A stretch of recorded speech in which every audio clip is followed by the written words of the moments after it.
Joining us, former Prime Minister Raila Odinga wants the government to suspend the multi-billion shilling laptop project and instead channel the funds towards the payment of teachers' salaries. Raila says the government's priorities are misplaced and wants the teachers' demands treated as a priority. Well, he spoke in Mombasa as the Secretary to the Cabinet, Francis Kimemia, asked teachers to return to work and give dialogue a chance. The Mau Mau Veterans Association has asked the Law Society to keep away from their compensation. We'll come to that story a little later. Let's first take a look at what Raila had to say over the teachers' drama.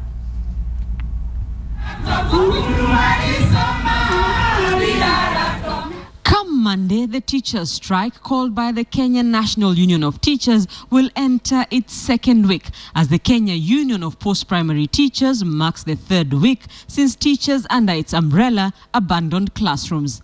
The government has threatened to withhold June salaries for striking teachers, but it appears the teachers' unions are just warming up for confrontation with the government. And the strike is now entering the cruelest stage of it.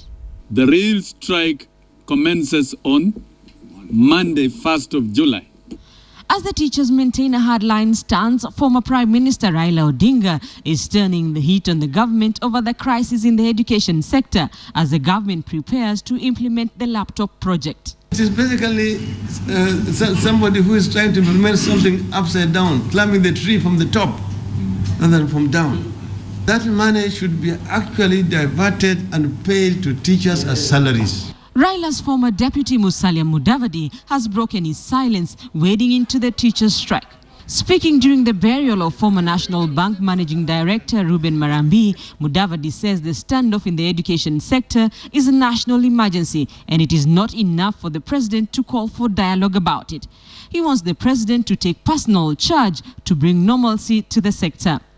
The government is inviting teachers to the negotiating table. Tuko tayari kwa dialogue kuongea na watu ya TSC, tuone watu ya KNUT, tuongee vile tunaweza kusuluhisha hilo jambo. 1997 waliongea na rais mstaafu Moi. Sina hiyo? 2002 wakaongea na rais mstaafu Kibaki. Sasa mbona hawataki kuongea na Uhuru Kenyatta? NAT, which is demanding the implementation of the 1997 deal on house, commuter and medical allowances, has ruled out any negotiations on the collective bargaining agreement.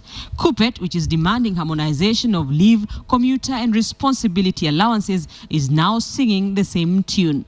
We are not going to negotiate because the figures are known, the number of teachers are known. What we are only saying is that when they call us, we shall go there to receive the figures. The industrial court is on Monday expected to give a verdict on whether or not the teachers' strike is legal. Rita Tinina, KTN.